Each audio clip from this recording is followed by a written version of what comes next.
Hello and welcome to New Mexico Rising. My name is Dan. You know, each and every week I try to talk to people from all across the country about weird and interesting, not just weird and interesting things you could do right here in New Mexico. And I said weird because this week is kind of weird. Remember the people from Duck Dynasty? They have a new movie called The Blind, and we talked to them. Plus, Tony Harris has the proof whether Bigfoot is real. Okay, maybe he doesn't have the proof, but he's investigating with his new series.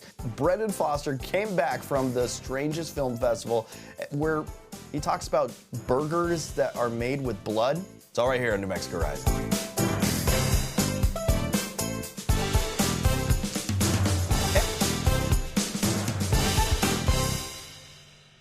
Doctors are worried about a triple threat amid a concerning rise in COVID cases as, you know, kids are going back to school. COVID, RSV, and flu are expected to surge as the warm months tend to wind down. And, you know, those classrooms start filling up and those little germ, kids start hanging out with each other. But today, Dr. Volk is president of the College of American Pathologists, and she is joining us now with what we need to know to help stay very healthy this fall, despite having little ones in our house that might be bringing home some of these viruses and other bad things. Dr. Volk, how can understanding which virus or infection you have can really help someone feel better, faster, and limit this community spread? Well, information is super useful in any time we're faced with viral threats, right? So we know that hospitalizations have actually gone up considerably since July, and about half those people who've been hospitalized did not have an underlying condition. So we also know that RSV, flu, and COVID-19 all have symptoms that overlap. I mean, occasionally COVID-19, you'll lose taste and smell. But sometimes these viruses can present in a way that's indistinguishable. So knowing which one you've got can be super useful to your physician to know how to treat you. So with the new COVID booster shots becoming available, why is staying current and educating yourself and, getting the facts about vaccines so important? Well, we know that vaccines are a reliable and safe way to protect yourself from COVID-19, flu, and RSV. Viruses change, and the vaccines need to be updated to keep up with those viruses changing. So we know the latest booster for COVID-19 does take care of the viruses that are the variants that are currently circulating. And so, getting that COVID-19 booster along with your seasonal flu shot, which you can do on the same day, is a super convenient way to keep you and your loved ones safe over the next couple of months. Do you have any simple tips or hygiene tips or recommendations that about masks or anything else that could keep us a little healthier for longer? Absolutely. I'm going to remind everybody to go ahead and do that hand hygiene. We learned during the pandemic how important washing our hands is, and keeping that hand sanitizer close by, another convenient way to keep your hands clean. Using masks can still be a useful tool to folks who are immune deficient or have underlying health concerns when they go out in public to prevent themselves from picking up one of these viruses. The other time masks can be useful is if you are sick and you have to go out in public. Wearing a mask can reduce the risk of spreading the germs to those in your community. Can taking at-home precautions or laboratory tests help prevent viruses from becoming another huge pandemic? At-home testing and laboratory tests are both super useful tools to, again, helping us understand when we've got one of these viruses. The COVID-19 test is at home, is effective and reliable, especially when we follow the instructions in the test, make sure we do it the way it's meant to be done, and treat that test with the respect that it should be treated.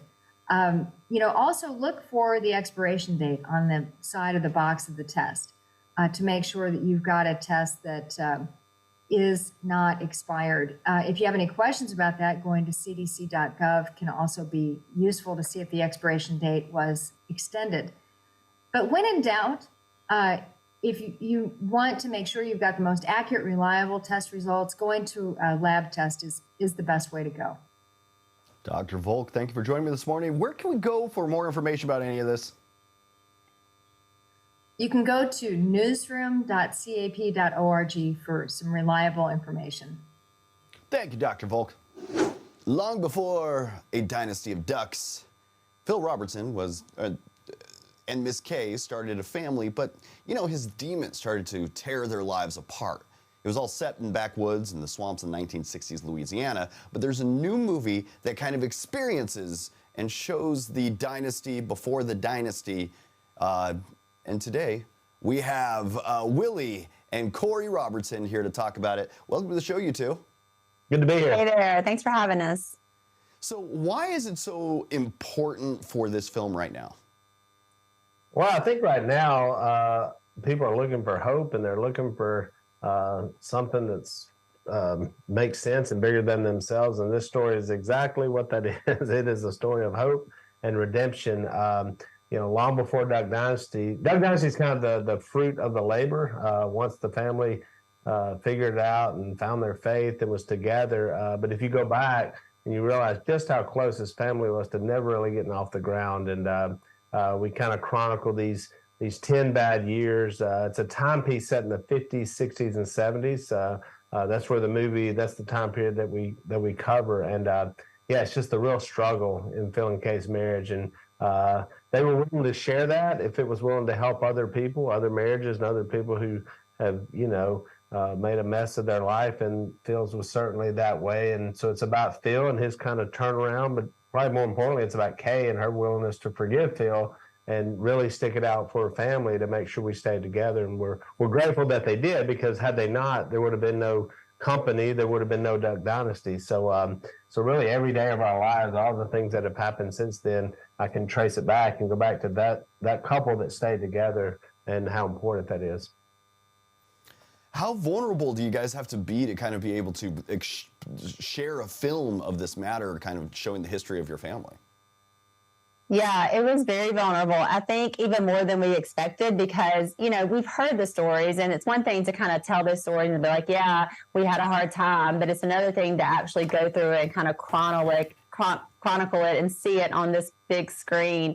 So it has been really emotional. There's been a lot of tears. Even Phil, we've seen him cry, I think, more than ever over this last year, showing this film, because part of it is just kind of looking at that man that he was. And, you know, there's one point where we asked him, like, what do you think of the actor that played him?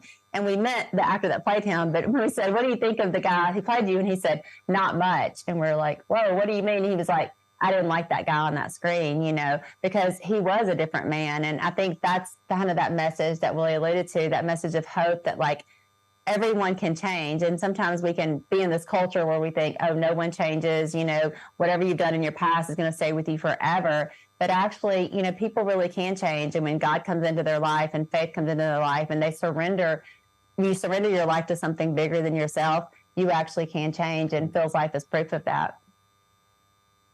So what do you guys hope that audiences can really take away from seeing this movie? I think it's just that. I think it's hope. I think that they realize they're never too far gone. You know, I think you realize your life is not wasted. You know, Phil was 28 when he found his faith. And I'm sure he felt like he was so set back from that when he finally figured it out. But just think about how much life was in front of him, you know, from 28 to creating this business. And then even Duck Dynasty, you know, it's amazing. Like Phil and Kay were in their mid-60s when we started. I was 40. So, like, you never know what may be coming. And so I think people feel like they just have wasted things. But, man, there's so much in front of you. And to be able to move past that. And I just feel like in our country we need that. You know, I mean, people get themselves in all kind of messes. And I think they feel like, man, there's just no hope. And this is a movie that can prove to you that, hey, there's hope. If you stick with it, stick together as family. And like our motto has been, you know, faith and family, you know, and then business, and all that has worked out. All right, Willie Korie, where can people go for more information and also maybe get some tickets? Yeah, you can go to theblindmovie.com and type in your city, and I'll tell you what theater. And it really is important to pre-buy tickets. You can start buying tickets now. I didn't even know that you can buy tickets to movies ahead of time. But if you buy tickets now, it just helps us to get in more theaters. And the more theaters, the more people get to see it. And this has been a true labor of love for our family. We've been working on for the past couple of years, and we're just excited for it to be in theaters. Well, thank you for joining me, you two. Thanks for having us. All right, we have Brennan back from his little adventure out in Texas, the Fantastic Fest Adventure, which is a festival of entertainments of all types. Absolutely. And every year you go out there, we always talk about some of the weird things that they do out there. There's been, bison? No, not bison shooting, boar shooting from helicopters. Yeah, they used to hunt wild boar because they were feral and invasive species. There's a different festival director now, a few other people in charge. Events have shifted a little bit, but it's no less fantastic. Okay, so what were some of the weird events that happened this year for Fantastic Fest, which is an entertainment fest because they have movies and other things that are going on at the same time? Yeah, oh yeah. I mean, there are definitely films. You can wake up at the crack of dawn and be there until 2 a.m. and just watch movies, and now they put in those reclining chairs, so maybe you want to bring a neck pillow. But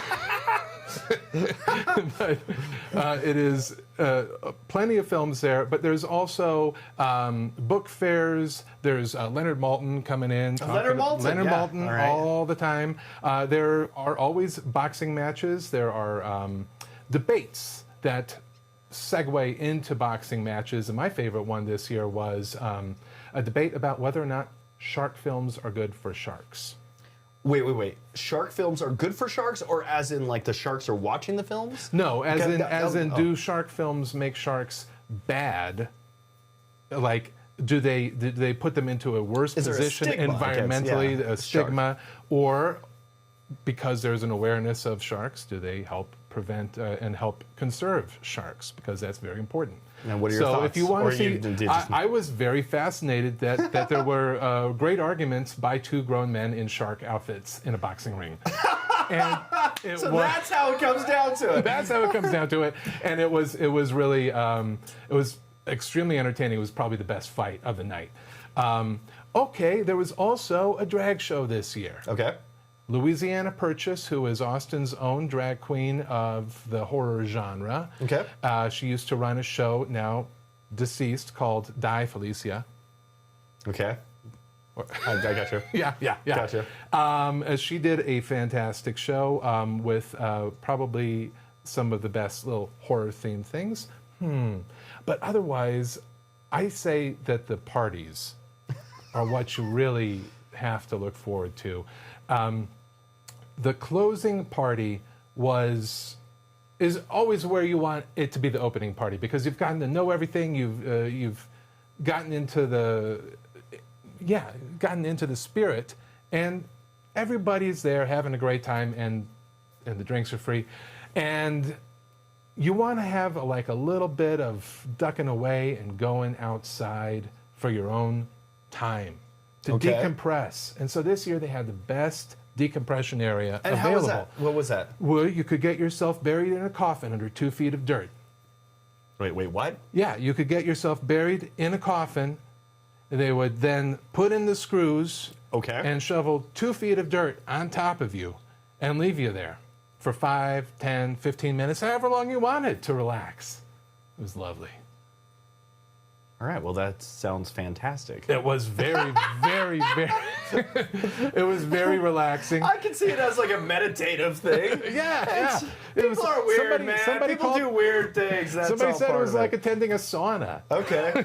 I could see that. Yeah, I've been in one of those like float chambers where you float with salt and they close in, it's dark. It's and this one is similar just like to a sauna of your own breath. Your own hot breath. And if you're gassy, it just makes everything terrible. And then around the corner, they had Texas barbecue. Oh, the grill.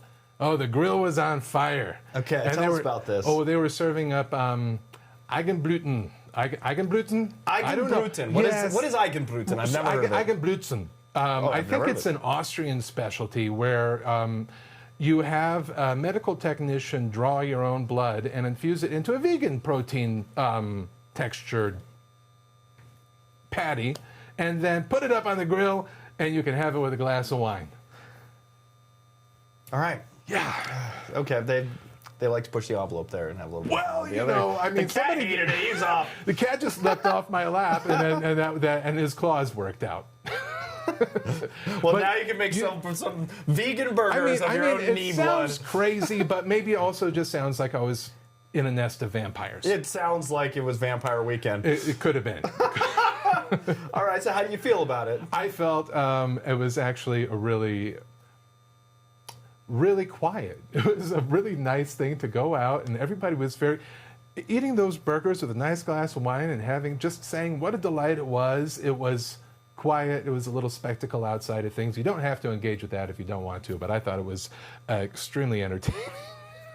And that's why I bring you one of the most interesting entertainment festivals in the United States, and got to send someone to at least check it out for us. Yeah, now I did see films. I can't really talk. I don't want to talk about it. Don't worry about it. We do have the director's cut radio show. Yes, our radio show will be coming up in a little bit. We could talk about films later. Let's just do that. We'll put it in the future. It all has to do with SAG and all that. So I think the people at home understand we can't really talk about movies because of SAG's strike that's going on right now. But in the future, we'll do a whole episode when everything gets cleared up. That's and right, and we'd love to talk people. about some of the excellent movies.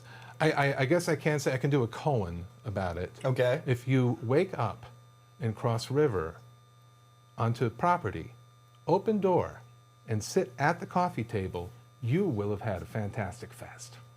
And we'll leave it on that note. That is Brennan Foster, here, our movie correspondent, coming back from Fantastic Fest, one of the weirdest festivals in the United States.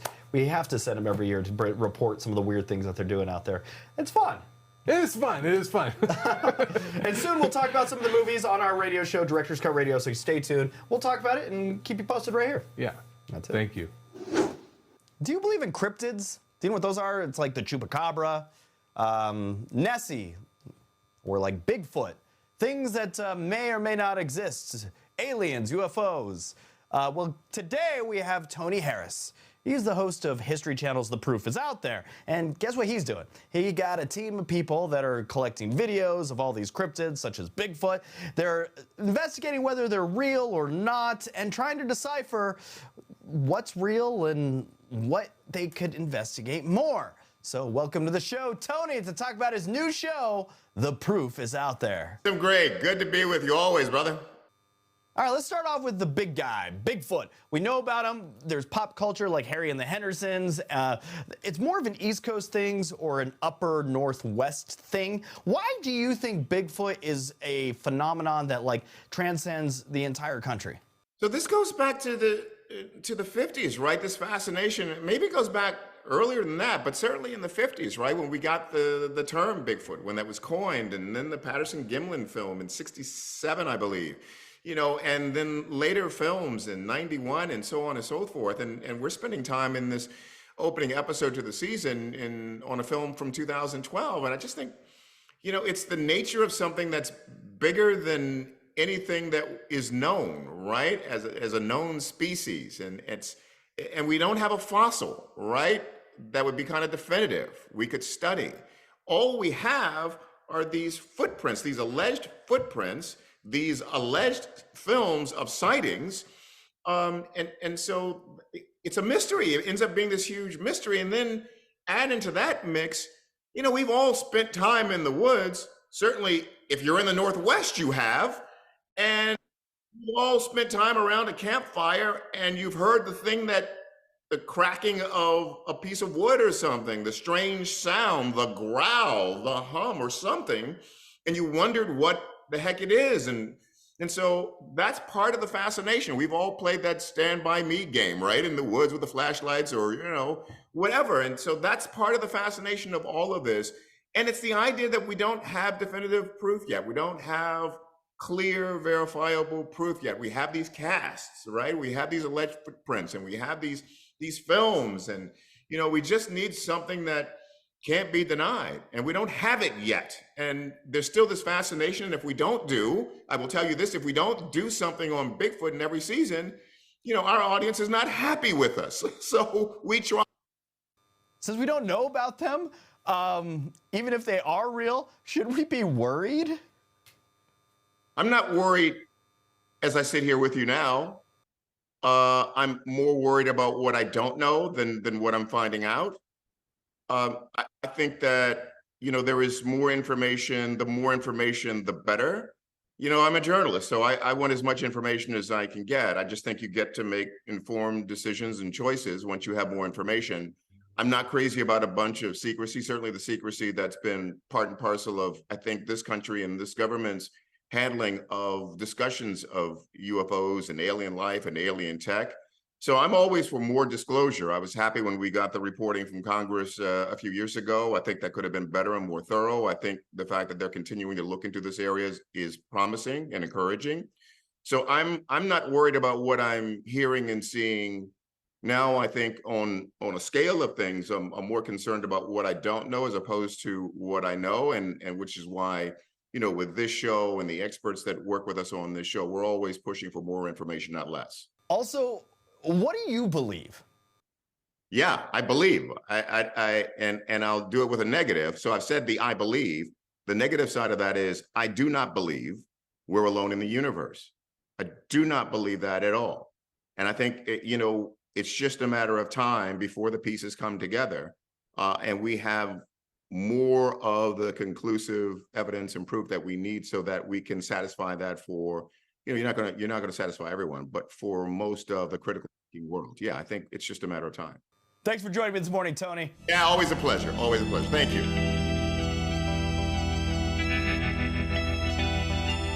From gold medals to crown jewels to setting the gold standard.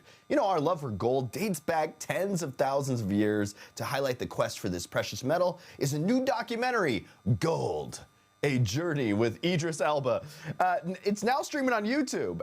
The award-winning actor takes us on like a real-life journey exploring the mysteries and untold stories of our quest for the rare earth metal. But joining us with some behind-the-scenes insights and more on how gold impacts us every single day is market strategist Joe Cavatoni with the World Gold Council, and he commissioned this fascinating project. Welcome to the show, Joe.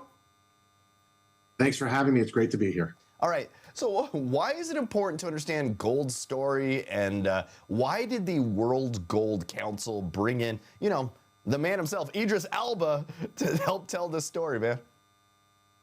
Well, everybody thinks they understand the gold market, and we want to make sure that you really do, and we want to reach new audiences. And bringing this story of gold to light through the documentary with Idris Elba himself is actually going to open everybody's eyes to how the whole market works.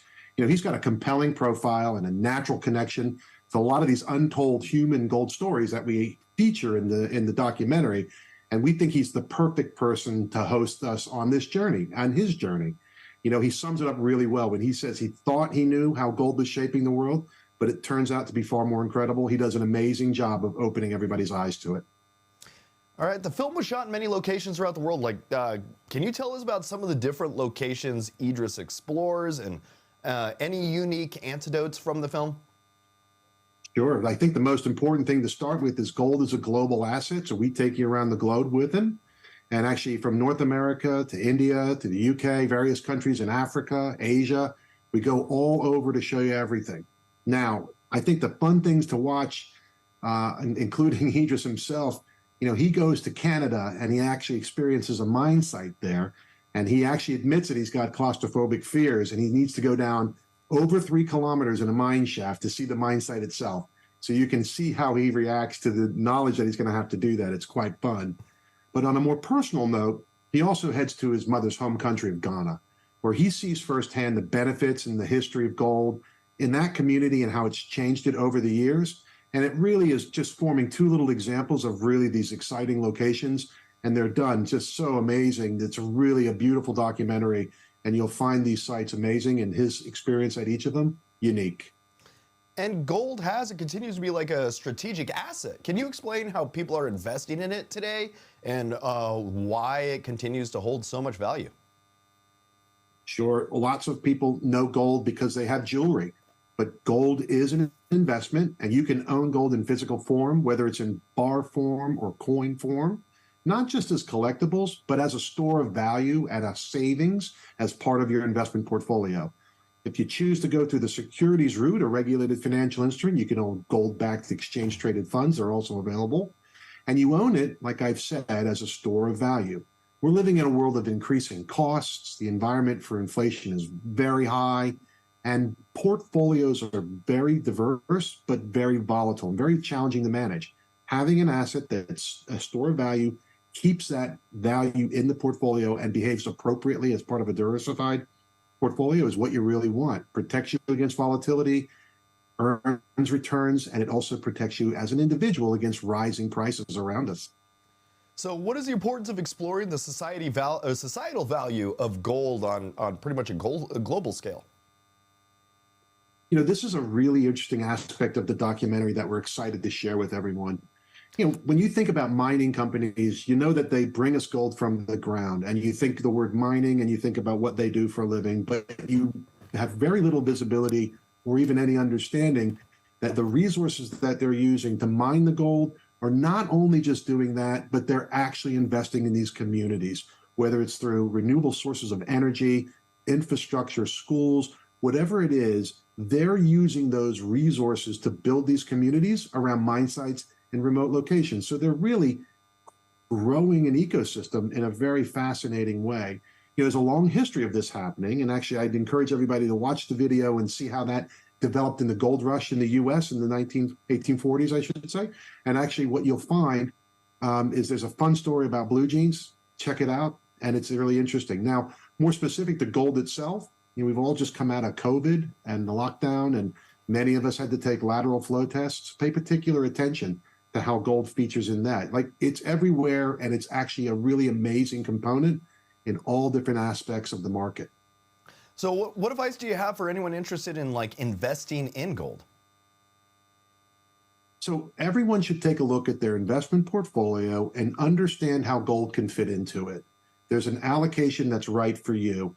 Take the time to do the homework, talk to your financial advisors, look at your retirement accounts, find that allocation that works for you, and then do the homework and start your own journey with gold as part of your investment portfolio.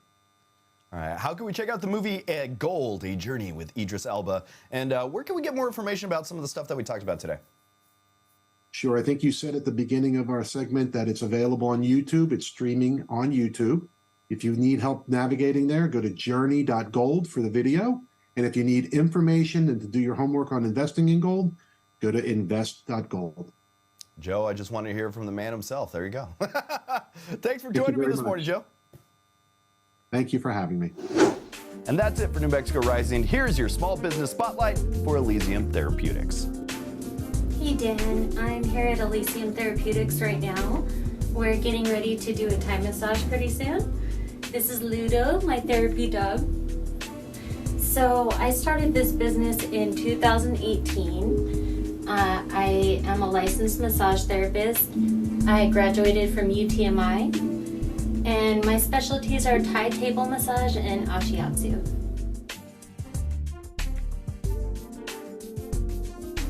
Also, follow us on social media. We're on Instagram and Facebook. Just look up New Mexico Rising. That's it for the show this week. Until next week, that was New Mexico Rising.